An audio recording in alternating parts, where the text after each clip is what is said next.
হঠাৎ করে শুল্ক বাড়ানোর ফলে আপনাদের পণ্যের উপরে যেহেতু একটা নির্দিষ্ট দাম বাড়বে, আয়টা তো আগের মতোই আছে, সেই আয় থেকে তাদের জীবনযাপন আপনার পরিচালনা করতে হয়তো হিমশিম খাইতে হয়। তো অন্তর্বর্তীকালীন সরকার এখনও পুরোপুরিভাবে বাজার নিয়ন্ত্রণ করতে পারছে না। আচ্ছা, আপনারা দেখেছেন যে হঠাৎ করেই ইন্টেরিয়াম গভর্নমেন্ট কিছু নিত্য গ্যাস এবং কিছু নিত্য প্রয়োজনীয় জিনিসের উপরে হঠাৎ ভ্যাট আরোপ করে।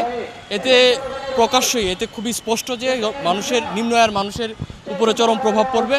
আমি যদি ক্লিয়ার করে বলি, আপনারা দেখবেন যে আমাদের যে ইন্টারনেট সেবা, কল সেবা, ফোনের যে সেবা, এইখানে ভ্যাট বাড়ানো হয়েছে।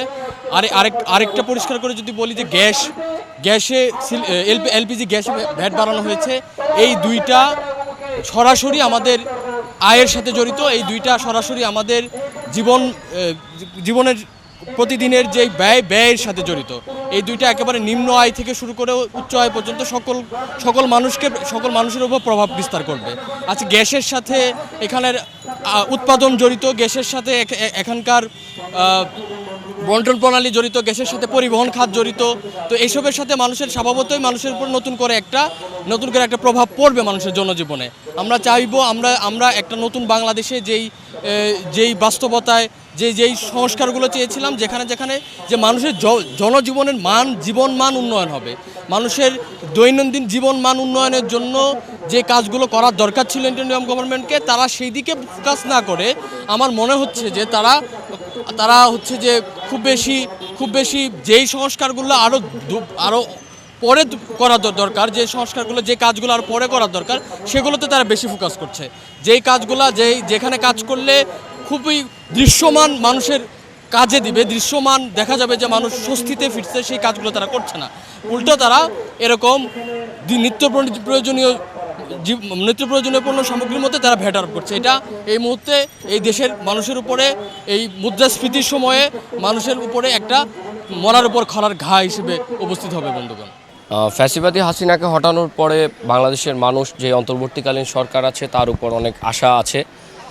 আশার মধ্যে হচ্ছে জনজীবন এবং দ্রব্যমূল্য নিম্ন হবে এবং হচ্ছে এটা ক্রয় ক্ষমতার মধ্যে চলে আসবে এবং আমাদের জীবন মান বাড়বে।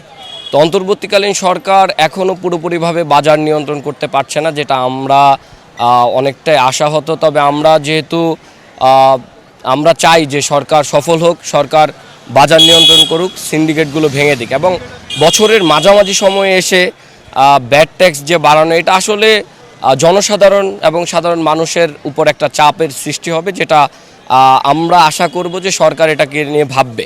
কারণ মানুষের ক্রয় ক্ষমতা, দ্রব্যমূল্য কিংবা প্রয়োজনীয় জিনিসপত্রের উপর যদি ভ্যাট বাড়ে, সরকার ভ্যাট না বাড়িয়ে সরকার যদি ঋণ খেলাপিদের, প্রায় আমরা গতকালকের পত্রিকায় দেখলাম প্রায় 6 লক্ষ কোটি টাকা আমাদের খেলাপি ঋণ আছে, সেই ঋণগুলোকে উদ্ধার করায়, তাহলে হচ্ছে আমাদের জনসাধারণের উপর এই ভ্যাটের খরচটা কমে আসবে।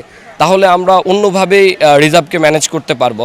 আমি সরকারের কাছে আশা জানাবো যে সরকার যেন হচ্ছে জনসাধারণের উপর ভ্যাট ট্যাক্স চাপিয়ে না দিয়ে যারা হচ্ছে ঋণ খেলাপি আছে তাদের থেকে যাতে এই ঋণগুলোকে উসুল করে নেয়। আচ্ছা, এটা মূলত আমাদের এমনিতেই আমরা অর্থনৈতিকভাবে বিভিন্ন টালমাটাল অবস্থার মধ্যে আছি। এখন যদি আবার হঠাৎ করে নতুন করে শুল্ক বাড়ানো হয়, আপনার দেশের যে জনগণ আছে তাদের ক্রয় ক্ষমতার উপর, তারপরে তাদের জীবনযাত্রার উপর নানাভাবে ইফেক্ট করতে পারে। এমনিতে আমাদের বাজারের যে অবস্থা, বিভিন্ন সবজি থেকে শুরু করে বিভিন্ন সময়ে যে কোনো পণ্যের উপরে আপনার সিন্ডিকেট হয়ে যায় যে যখন তখন। এখন এই সুযোগটা হয়তো এইভাবে কাজে লাগাতে পারে সিন্ডিকেটগুলো, যে শুল্ক যেহেতু বাড়ানো হয়েছে, আমরা এই কারণে আমাদের দামগুলো বাড়ছে। এই উছিলা দেখাই তারা বিভিন্ন সময় যেভাবে টাকা হাতিয়ে নেয় বাজার থেকে, এইরকম একটা প্রভাব হয়তো ফেলতে পারে। হঠাৎ করে শুল্ক বাড়ানোর ফলে আপনাদের পণ্যের উপরে যেহেতু একটা নির্দিষ্ট দাম বাড়বে, এই কারণে আপনার দেখা যাচ্ছে আয়টা তো আগের মতোই আছে, সেই আয় থেকে তাদের জীবনযাপন আপনার পরিচালনা করতে হয়তো হিমশিম খাইতে হতে পারে।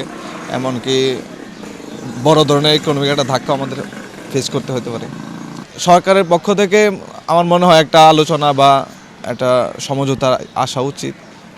হঠাৎ করে বছরের মাঝামাঝি সময়ে আসা, তো আমাদের তো মূলত অর্থনৈতিক বছর শুরু হয় জুন জুলাই, যেহেতু এইখানে জানুয়ারি মাসে এরকম একটা সিদ্ধান্ত আমাদের জন্য, বিশেষ করে আমাদের যেই অর্থনৈতিক ভাবে নিম্ন কান্ট্রি যারা আছে তাদের জন্য একটু ভাবনার বিষয় হয়ে দাঁড়ায় আর কি।